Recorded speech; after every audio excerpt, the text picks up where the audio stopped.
Here's the snap. The ball is down. Dempsey kicks. It's on the way. It is good. It's good. It's good. The Saints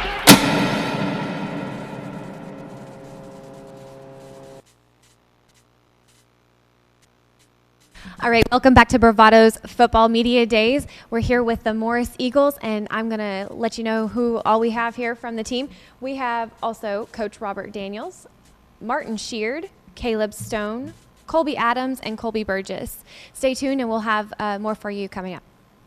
There is truly no place like home. Right here in Eastern Oklahoma, Bravado Wireless provides the best unlimited talk, text, and data for only $40 a month. We believe in strong, connected communities. That's why we live stream community events like local football games. You may not know us by name, but we'll be at the same festivals and cheering for our kids on the same sidelines. Because we live where you live. Visit bravadowireless.com or visit one of our stores, where we make it easy to join our family. Bravado Wireless. We believe in the power of connection.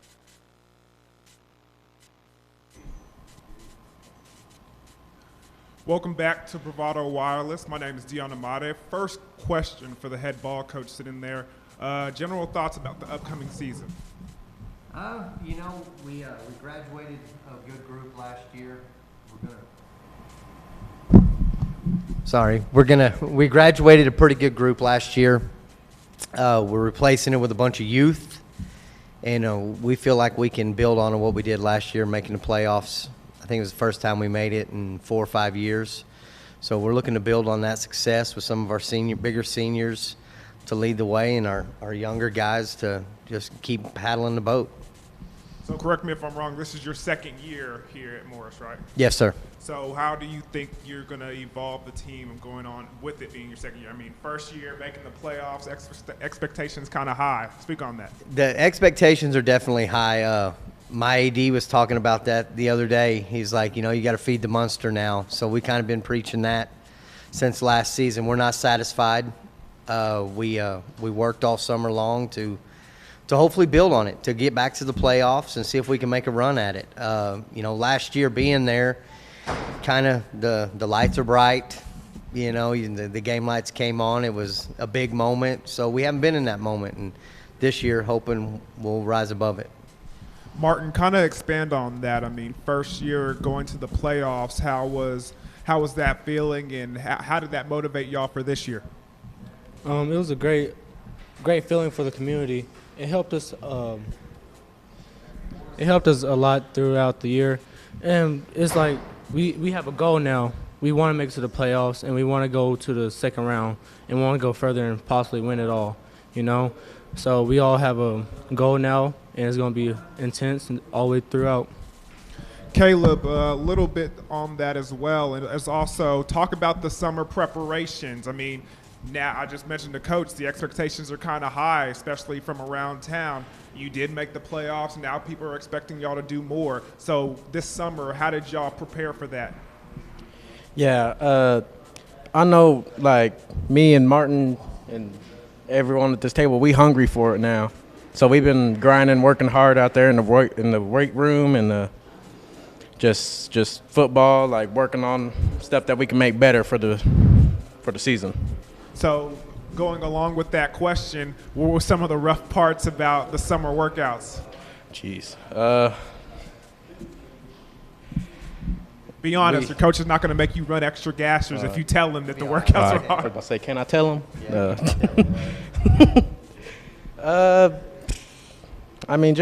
We got a new conditioning coach, I guess is what we'd call him. He's been really pushing us, and I think that's helped us all a lot, and just endurance-wise, and just making sure our minds are right with us too. Colby, I saw you smirking down there. Tell me about those summer workouts. What were the rough parts? Don't hold back now. Tell the truth. This is the part where you're not going to get in trouble. Tell me your honest opinion about the summer. I'm just going to be honest. It was whack.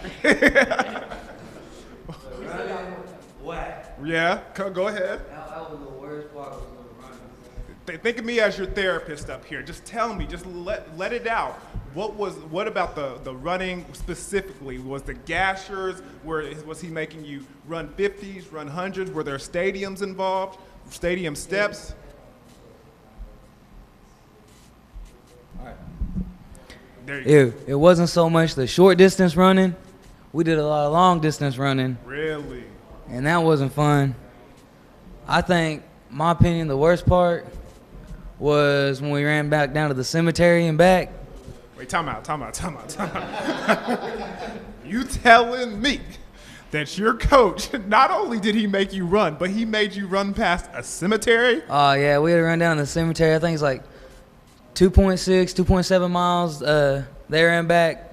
But it's, bull crap. We looked it up on Google Maps. It's that. No.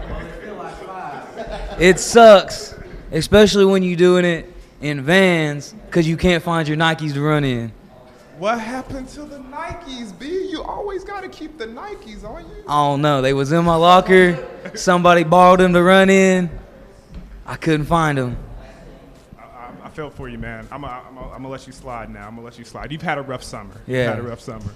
Mr. Adams, as far as other than the summer workouts, what are some of the things you and your teammates did outside of football to have fun and come together as a group? Outside of football, sometimes we'd come together and just like run routes, throw the football a little bit more. I think that really helps and it's fun. We can just kind of let loose and not really have to worry about anything, about coaching and stuff like that. We can just kind of relax.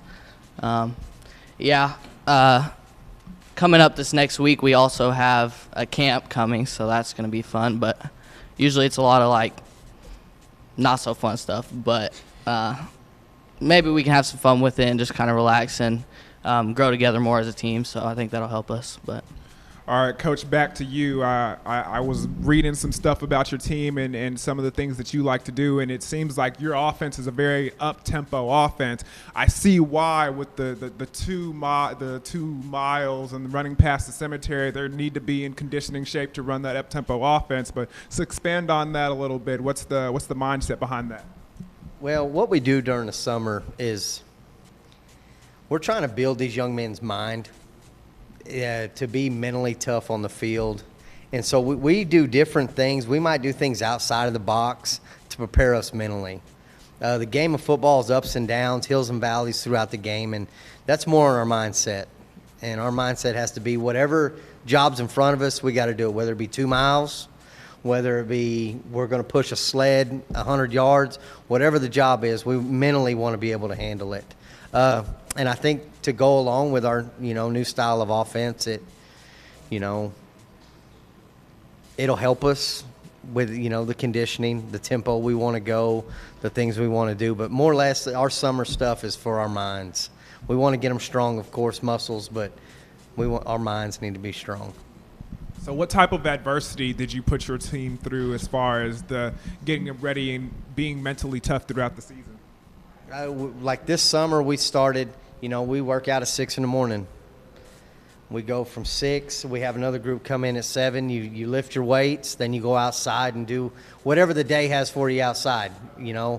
One day we go to the wrestling mat. We're big on wrestling. I mean, tackling is a double leg. So we go to the wrestling mat and compete.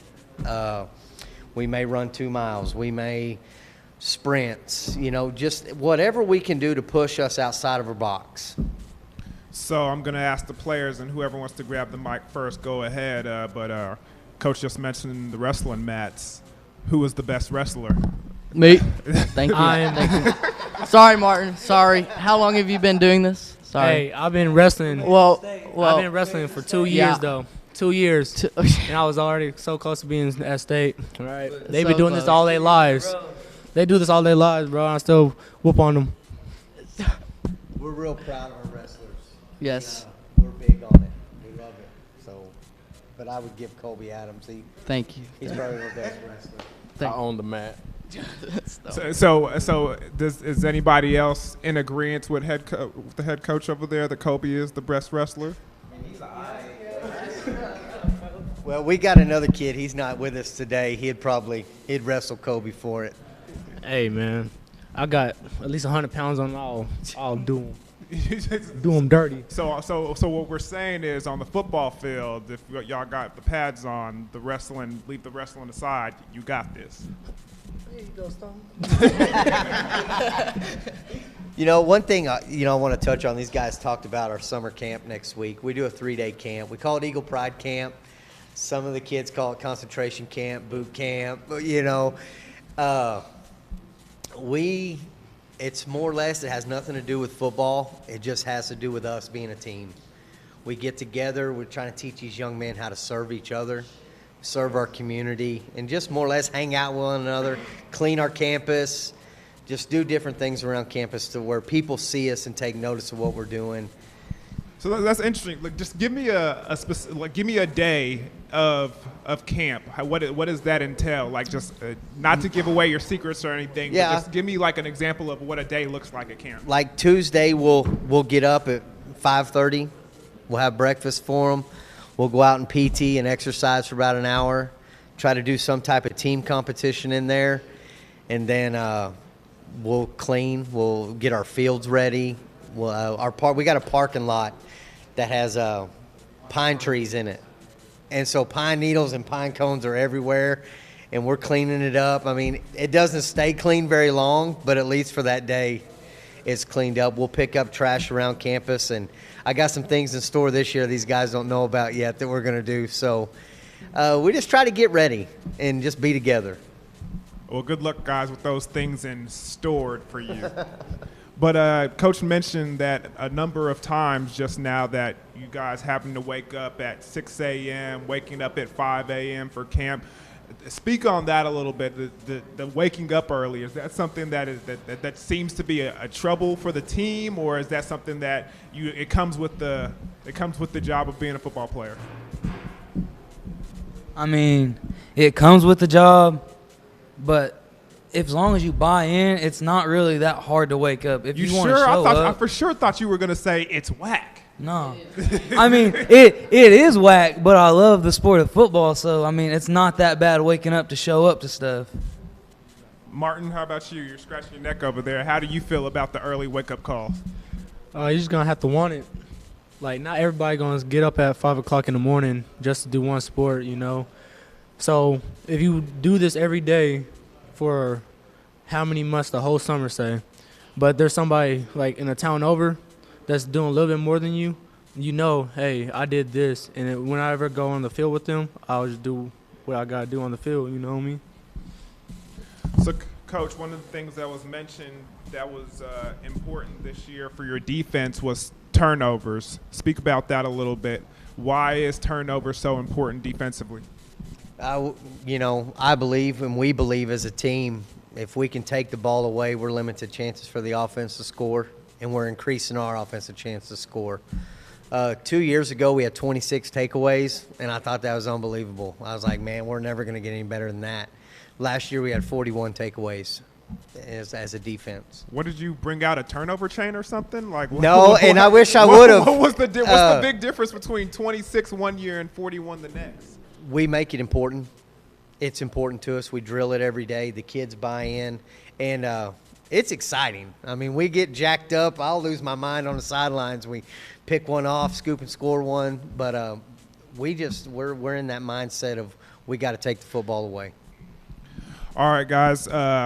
We all know what coaches say week to week. The next game is the most important game of your life. But let's be honest. When you look preseason and the schedule comes out, there's always a couple of games that your eyes they light up, and I can see you guys are already ready. Coach, go ahead and pass that microphone over to your right there. Which game is the game that you're most looking forward to for this season? Can I go first? Sperry. And why is that, Coach? Sperry, they're defending state champ. We both teams that played for the state title last year are in our district, so we get them both. And I want to play the best, and so I'm looking forward to Sperry. Mr. Adams, go ahead and grab that mic. I saw you. So you were very Henrietta, definitely. Yeah. It's just been our biggest rival for a while. Also, Beggs. I like playing Beggs, and I really want to beat them. In football, we beat them in baseball this past year, which was really big. But if we do it in football, I think it'll be even bigger. So, Caleb, go ahead and finish that off. I like to challenge myself personally, so I'm ready for the big dudes, Sperry and Beggs. Both like literally them dudes are big, and like so I'm ready for them. Well, Coach, to cap it all off at the end of the year, when things are all said and done, what would you consider a successful season for you and your guys? A successful season for us this year.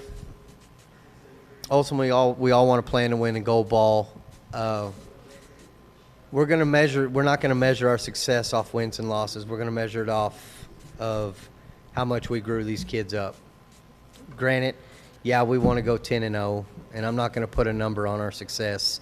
Success this year is if I can get him to grow up to be a better man, if I can graduate these guys to be better men. That's going to be our success. And football is going to teach them that. If we can make it to the third, fourth round of the playoffs, there's a lot more lessons they get an opportunity to learn. So, yeah, success for us, I mean, ultimately making the playoffs. I think we got to feed that monster, and we got to beat those guys. But success is going to be how much we grew up. Did we fall apart? Did we stay together as a team? Did we become a better community? Did we become a better school? That's success to us. Thank you, guys.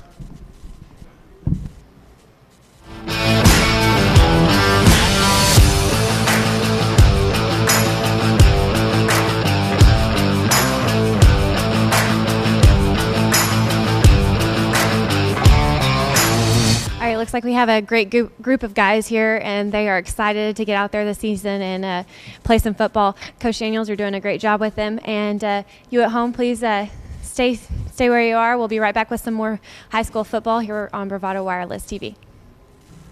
Hi, we're Bravado Wireless. You may have seen us at your local events and wondered just exactly what we do. We provide the highest quality cell phone service, specializing in outstanding coverage, both locally and nationwide. We're headquartered right here in Oklahoma, with multiple store locations in eastern Oklahoma. We provide the most affordable, unlimited talk, text, and data plans available. For a limited time, our unlimited plan is only $40 a month, and you can receive a free LG K30. Make sure you stop in now and enjoy our other amazing summer deals before they end. Visit Bravado Wireless store locations for all other details, or go to bravadowireless.com for more information. We are Bravado Wireless, and we believe in the power of connection.